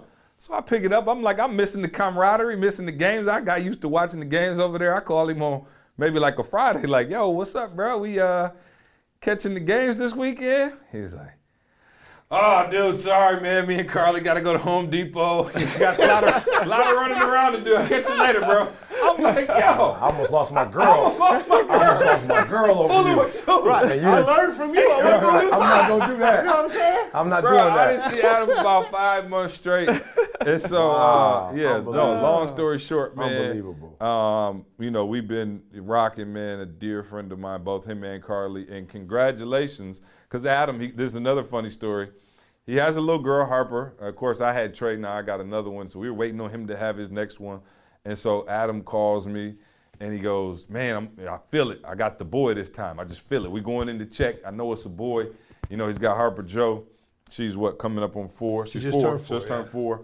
And he's like, I got the boy this time. I know I got the boy. He calls me. He's like, it's good. I'm going into the doctor. I'll let you know how it turns out. But I'm sure it's a boy. I just feel it in my bones this time. The bones. Which Yeah. bone? Yeah, I don't know. Which bone? Femur. Pinky toe, Yeah. apparently. Yeah, he calls me back after the thing. He's like, hey, listen, bro, it's a girl. I'm like, oh, okay. He's like, 2 of them. I was like, oh, whoa. Whoa. So congratulations, my brother. He's having twin girls. Congrats, And, sir. so now that'll be Yeah. 3 little girls. And so your life will be better. Oh, Yes, right. absolutely. You won't have a whole lot of stress in your life. None. Yeah. For sure. Nah, so congrats on Stock that. in Smith & Wesson just went up. Yeah. No question. I'll put some money in it with you. Right. December is the due date, man, and so congratulations on that. And real quick before we jump into Ask ET, I just want to ask because you know we in this field of speaking and motivation, we could talk about what you're doing for hours, man. There's so many incredible stories and things that I've heard. One of the things that I really appreciate about Adam, and I told the story about class, and it didn't work out so well there, but in your professional life, you really have pushed the envelope on what treatment looks like and how to get people into treatment. And you've revolutionized the field, and people really look to you at these conferences and you're speaking. And, we always challenge the status quo in the speaking field, right? Like E with the hat on and, the way we kind of come in and, our raw in your face kind of style and all of those things. So for people out there, not even just addiction, but for people out there who are entrepreneurs or whatever, who just kind of stay inside that box, that proverbial box that we always talk about, how do you kind of look at, a situation, assess the field, and how have you been able to bring so much value and so much life into a practice that maybe have gotten kind of stale? I remember you would be like, would you believe they're doing this particular kind of treatment and they're telling people they need to go here and do this? And you've gotten so many people sober. I've read letters that Adam's gotten from, mothers who like, yo, I owe you everything because you've gotten our son or our daughter clean and all of those things. So how are you able to stay ahead of the curve and just, that outside the box thinking as it relates to your particular field? Well, Albert Einstein said, the definition of insanity is making the same mistake over and over again, expecting different results. Mm-hmm. And for the longest time in our industry, the drug treatment industry, they've just done the same thing over and over again. Yeah. But the success rates are horrible. So, the success rates are, listen, a person's got to be in treatment for over 90 days for there even to be a statistically significant impact. But we keep doing the same stuff. They come to treatment for 30 days. Come this detox and let's do 30 days of treatment and you're well on your way. Mm-hmm. And that's insane because it's not working. So, basically what I try to do is, let's think of ways that we can do this different. Let's think of ways that we can not shine a big giant light on addiction. Let's shine a big giant light on recovery. Yeah. When we go out and we try to work with, to get people to come to treatment, so many times people talk about treatment. Like, oh, but no, this place is nice. It's got nice beds and nice sheets. Listen, treatment isn't marketable. But you know what is? Recovery. Right. Don't sell treatment. Mm-hmm. Sell recovery. Sell what you're trying to get to. Mm-hmm. And if we'll do that, then we can be successful. I like that. But the other thing that we have to do is we have to learn, the things that were the major obstacles in my life for me to, kind of like on paper, like the felonies and all that, that kind of my background, prison, all that kind of stuff. Do you know what those things are now? Yes, stories, content. That's right. Yeah. Tools for other tools, individuals. absolutely. Right, but it's credibility. Yeah, absolutely. Right, it's like, why do you always tell the story about eating out of trash cans? Because it makes what you do now so incredible. When you hear about me sitting in prison and me selling dope and all those types of things, it makes what I'm doing now credible and incredible. I like that. Incredible and incredible. I've never heard them. And when you do those types of things, then all of a sudden, those things become your tools of change. Listen, I was speaking to a college football team the other day, and I was talking to them about my story.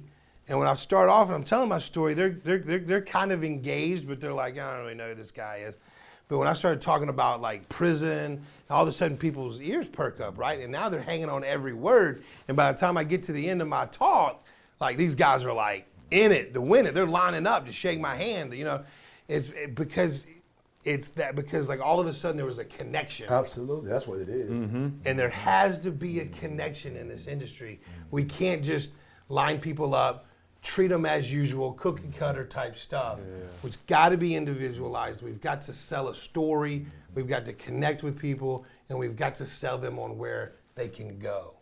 I love it. Yeah, no, I love it. And man, that's critical, man. And we talk about, that optimism thing. You know what I mean? Just like you got to sell the hope. You know what I mean? You got to sell the thing that, shows them that other side. And so I agree.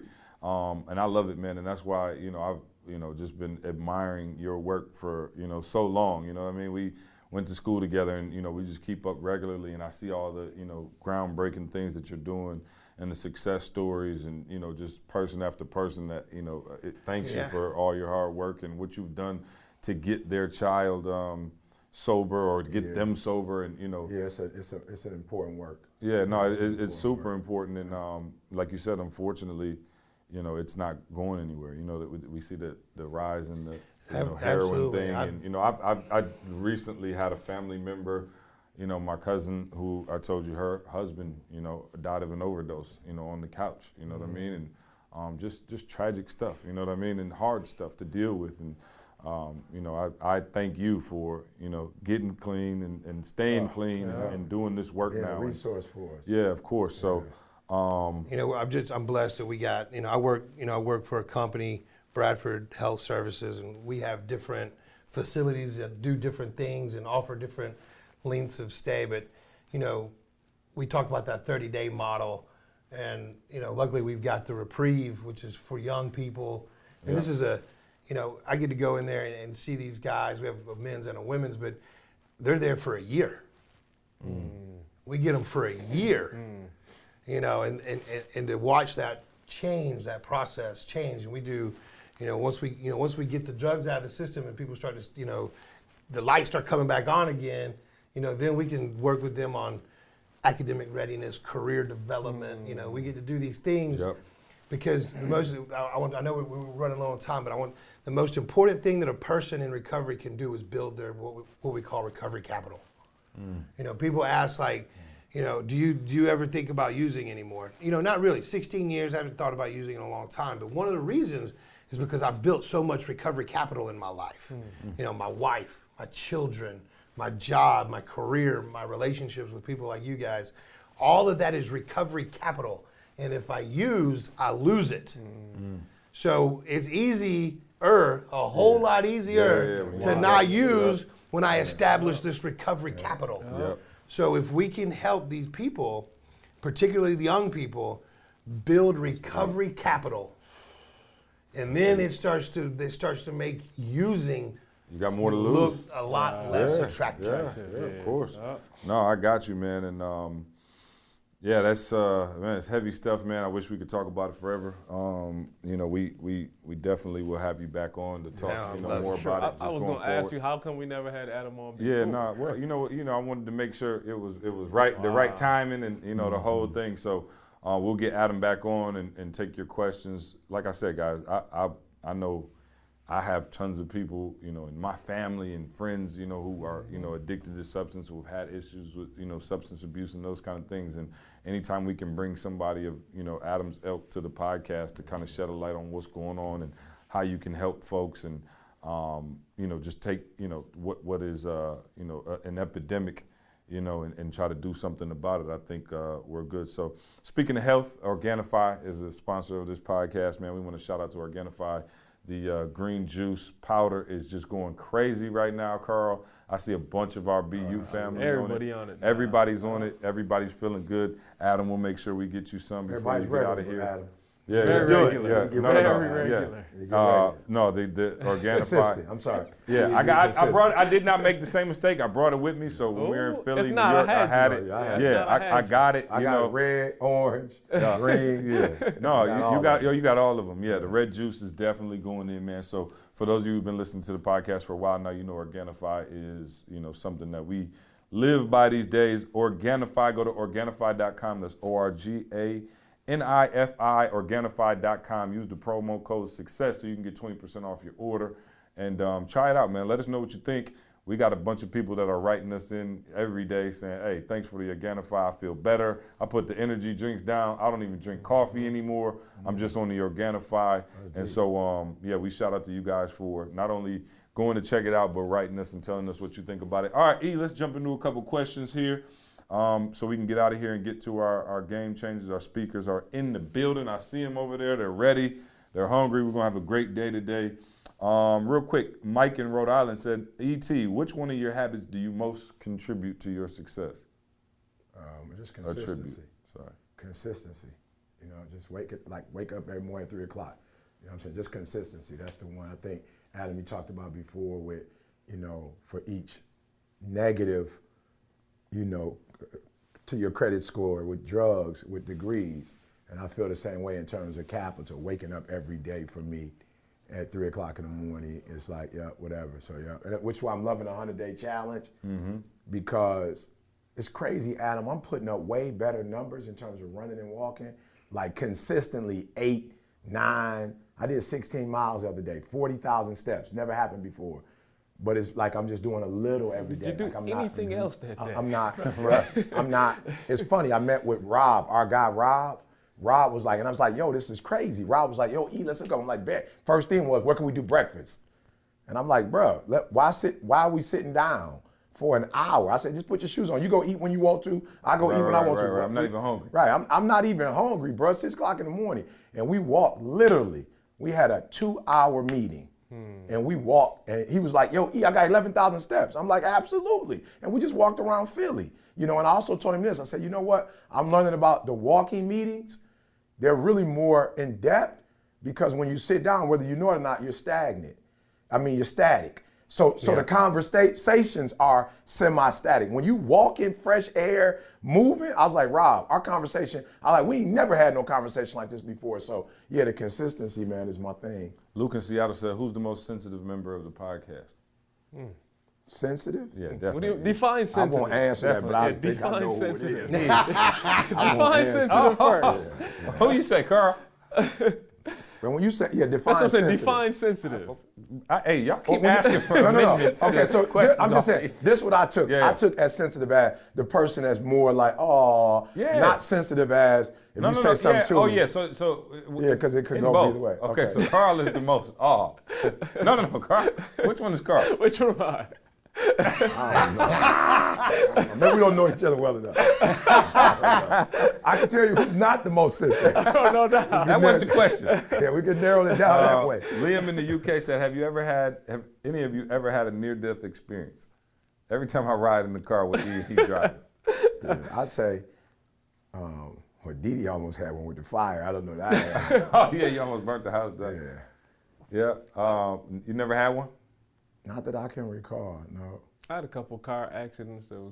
I had one with black ice that was pretty bad, but that's about it. Yeah. And E, anytime E drives, I feel like, I used to like. He's a gorilla, so. No, I used to let Yeah, E he has to drive. be in Like control. if he would pick me up or something, we'd just be like rolling the campus.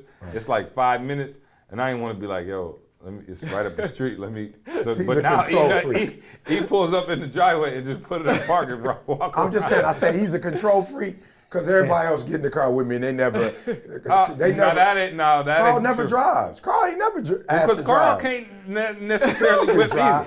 I'm Carl saying, ain't the greatest. The Barbados left is still I'm a thing. just saying. Hey, wait, hold on. Adam, have I not built up enough credit since that No, one mistake? I'm saying, Since the one I ain't gave you a mistake. shot to What's drive. the saying. common denominator here? CJ not happy with somebody else's drive. Always. Hold on. Okay, so let me tell you this. Yeah, period. Let me tell you this, though. Adam. I drive Ken around. See, he's the only one. And like he said, Carl done drove 50 times and didn't get into a car accident. Right. But he got that The one one thing. Now I'm hearing he about gonna Black Ice drive it. and the Barbados Yeah. left. I never heard about the Black Ice. Well, the Now we Black got all Ice, kind of yeah. accidents. No, I mean, let he me was tell you in something. church. He came to This church is the E. next day. Right. When we on scared. the highway, every time he's driving, you hear brrrr. And so I'm like, dog, we've hit the rumble strips twice in the last 2 minutes, and this is what E says.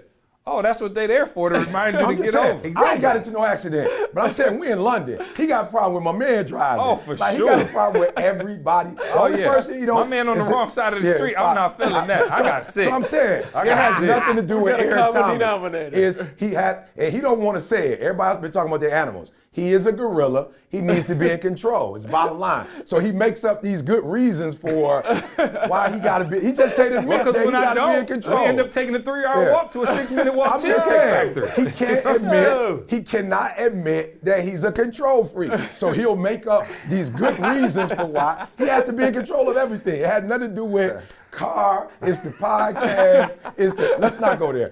Give me the next question. I don't usually say nothing, but like every now and then It sounds like with the you're more gorilla. sensitive right now. Yeah. That's what it Yeah, sounds like. Yeah, I'm just saying with the gorilla, and my wife is the same. 90% of the time, I don't say nothing to her, but every now and then, I gotta let her know you're a gorilla with a stripe in the back, and you need to control yourself. Silverback. Silverback. Yeah, she got a nice little line in the back. Yeah. Yeah. Let's move on to this. E mentioned working on his temper, which it looked like he losing it now. So he might have to be rebaptized. John said, E, you mentioned working on your temper.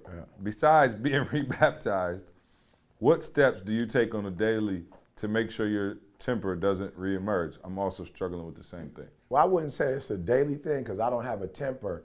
Like, you know what I'm saying? I'm not the dude that walk around with a temper. It's incidents. And one of the things that I had to realize was I don't like when people try to control me. You know, I felt like, and I never really acknowledged it, but with my mom, and I know why she did what she did, but what happens, Adam, is, you know, and I know my mom's listening, I don't mean any disrespect, but you talked about drugs, you have a different relationship. So for my mom, this is a person she married. So there is a relationship that they have. This is a person that became my father, and I didn't necessarily have any say-so in it. Right. My father's old school, you know what I'm saying? He's old school. So there was things that he did to me that I think probably a great father would do. But don't go as well when you don't have a relationship. When you have a relationship with people and you discipline them, it's different when you don't have it. And my father and I, for whatever reason, we never really had that emotional, when I was 13, 14, that emotional tie. So there's some things that he did. And I just feel like we live in a society sometimes where people are bullies, bro, whether they want to admit it or not. Police sometimes are bullies. Teachers, professors are sometimes bullies. And I'm the type of dude, and you know, Carl, they know me. I don't get in your space. Like, I'm not that dude like with a temper like that. I'm not, if he say he want to drive, I'm not the dude that's going to fight with you. Take the keys. If Carl get in and Carl don't want to drive, I'm like, I'll drive us 4 hours. I don't care. But what I hate is that I'm the dude that always accommodate, and then you want to just kind of like strong arm me. And that's when I get a temper. So I've never just, with Carl, I'll just take went my off on kindness Carl. for weakness. Yeah, I'm just saying, Don't I take never went off advantage. on Carl. I've been together with Carl forever. I've never been like, raw, Carl. I'll back down if he feel like, I'll back down. But I don't like when officers say, you can't. I'm like, whoa, what do you mean I can't? I'm a citizen. Like, you can't, because you got a badge, you can't. So what I've had to do is I've had to tell myself in those situations, yo, E, it's not that deep.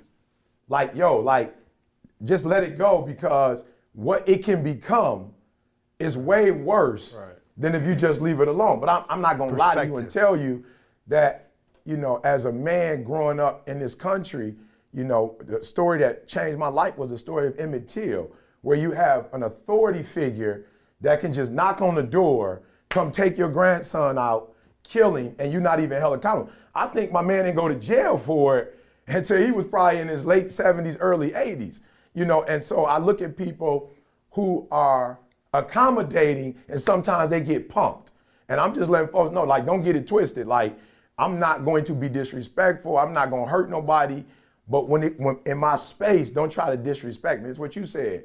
Because you're the teacher, I can't, you know what I'm saying? Like, let's be real. I can't push the envelope. And there's some teachers who say, we do, yes, that's what academia is about. But you have some teachers who have a low self-esteem or they use their power in a certain way. And so I just had to realize there are people in our country who get pulled over by the police who challenge them in a way that they don't want to be challenged. And let's just be 100. They lose their life. You know what I'm saying? These are incidents, and it's not necessarily just one group. And so for me, it's like, yo, don't connect what you're going through right now with all of the history. And I think that's what I used to do wrong, Adam. Right. Like, as soon as my man, it's like the Hulk. You know what I'm saying? Whoa, like, he becomes all the teachers that disrespected me. He becomes all the bullies that disrespected me. And I'm like, no, I'm not having it. And God was like, no, it's an isolated incident, E. Leave it as an isolated incident. But I will say this to you. I do think that there are times that you do need to stand up for yourself, or you do need to stand up for others, because there'll be times that I'm like, you know, in different cities and I see things happening and it's like, leave that alone. But there are times when I think somebody disrespecting somebody that I need to stand up for that person and say, yo, that's too much. Like, you know, don't go there. So I would just say to that person, get to the root of it. I had to get to the root of it. And I'm not saying that my parents are wrong or right. You know what I'm saying? Like I said, I know my mom listens, you know, to all the podcasts. So I'm not saying that they were. Just in case, yeah, edge that bit. Yeah, they're wrong or right. I know exactly why my mom did what she did. But it's what you said, Adam. People respond to drugs differently. And for whatever reason, I respond to somebody trying to lord their power over you. I respond to that differently. So like I said, Carlton can attest to it. I've never gone off on some little old lady. I've never been to church and going off on somebody, even people who I know, whatever. But there is that space when I feel like you're using your power and authority in a way that's not fair, that I feel like I've got to stand up and let you know, like, yo, don't do that. And I'll start here. I'm just being real. I'll start here. But then when they push, I'm like, yo, I gotta push back. But I don't think that, you know, I'm just like the dude who just walk around with, like, you know, just an attitude. Definitely not. You know what I'm saying? Definitely So I'm just saying to my man who's standing, he needs to get to the root of his anger. And once he gets to that root of it, just put yourself in a position. And I also do this, see, I do think through a lot of that stuff more. I think I used to get caught off guard before, right? You know what I'm saying, Adam? I just boom, and I just like, I'm going. Now I gotta be like, I wake up saying, God, if this happens today, this is how I like to react. I'm hoping I can react that way. And you know, I wouldn't say that I've overcome. I'd probably give myself like a 7.5.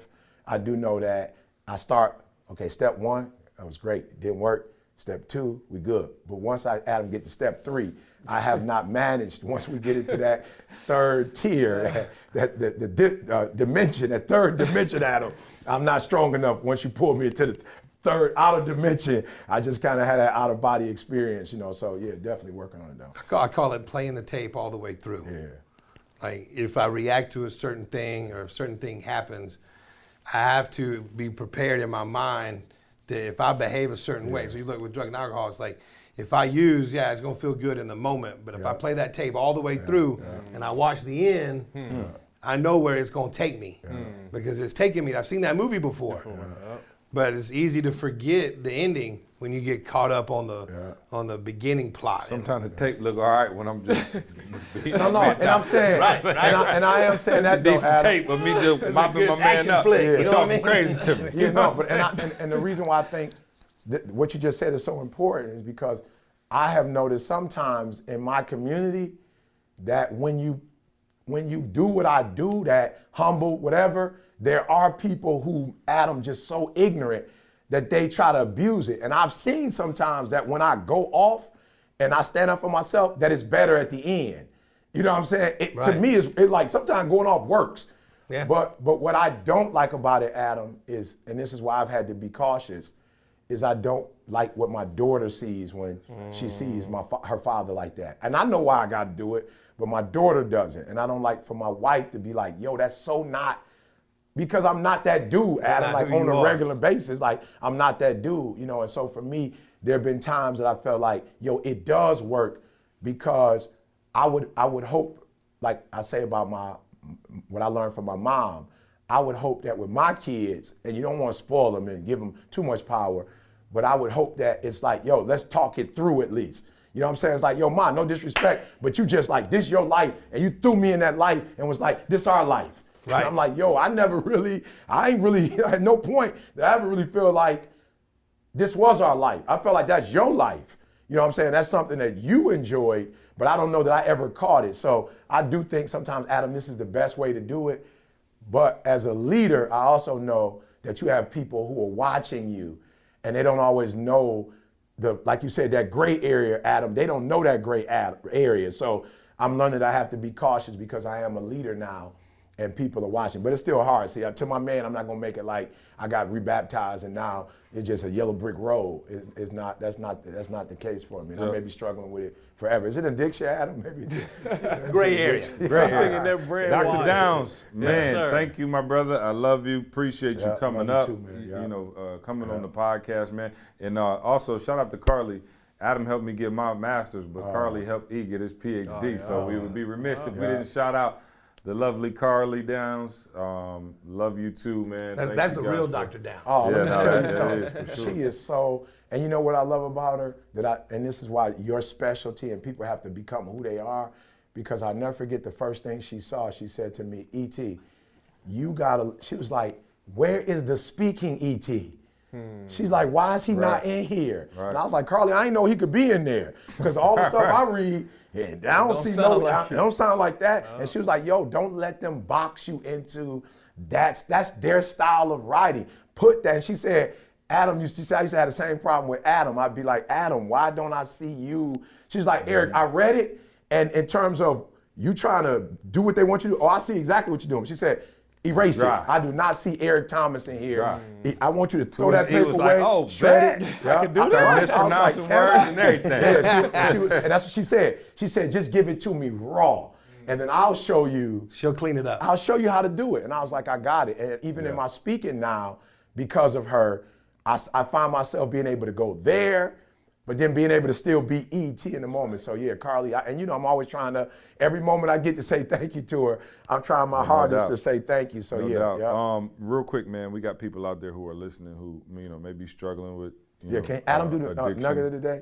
Yeah, for sure. Why don't you first let them know how they can reach you, where they can reach you, because we have, like I said, you know, there's individuals, maybe a family member, you know, son, daughter, themselves who need some help and, you know, need to go to that next level. How can they reach you? Well, you can reach me directly by email, adamd@bradfordhealth.net. Feel free to go to Bradford Health Services. Just Google it. Go to our website. See all our different services. The Reprieve Experience, thereprieve.com. They'll be able to see all the stuff that we're doing, how we're reaching out to people, and contact me directly. Absolutely email me. We'll do anything and everything we can to help you out. And just a quick word, maybe we call it the nugget of the day around here, but a nugget of the day for somebody who is struggling with addiction, man, and they're listening to ET regularly, trying to get out of that, that darkness. A quick word to somebody who's struggling. The biggest thing I can tell somebody that's struggling is, it doesn't have to be that way. Never alone, never again.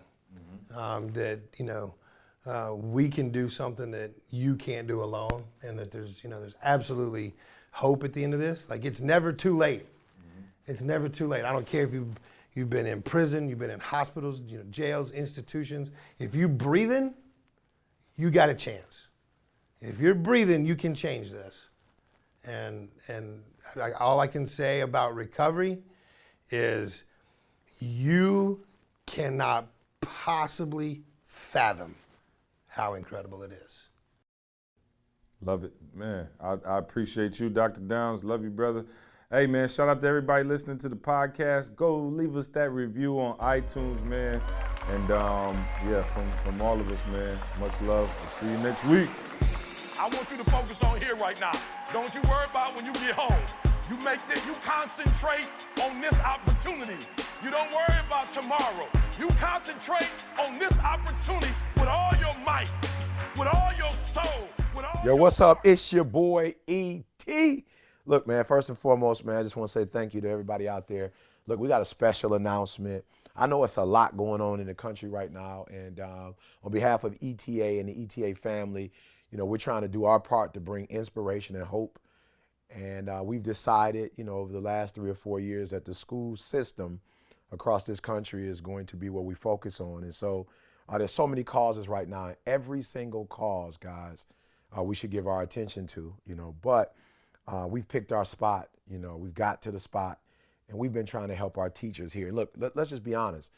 Our teachers are going through so much. They are underpaid, you know, underappreciated, undervalued, right? And we've been doing our part on YouTube, as well as visiting different schools and different school districts across the nation, and really just giving them tools that they need to help our students be the best students they could be and to dominate. You know, let's not forget, you know, we are a superpower, and in order to stay there, we've got to do our part to help America's future. So we need your help. Look, we don't ask for favors often, but we need your help. We want to show these teachers how much we value them. And so what we're asking you to do is to donate. Look, so on behalf of AT&T, I just want to shout out to Ron and my boy Sean, who sent phones, who sent iPads and tablets for our kids and other trinkets. And so we're asking you to do the same thing for us. Look, we're asking for anything. Chipotle cards, you know, Chick-fil-A cards, Starbucks, get them a latte. But we want to show our teachers how much we love them, how much we care for them, how much we value them. And while we can't be in the schools, you know, helping them every day, we can show them how much we care. So do me a favor, send it to attention to School Days. That's 11615 Hartel, Grand Ledge, Michigan, 48837. Again, School Days. I want you to make it attention to School Days. That's 11615 Hartel, and that's in Grand Ledge, Michigan, 48837. So once again, let's help our teachers make our students great. It's your boy E.T. Thanks so much for your support.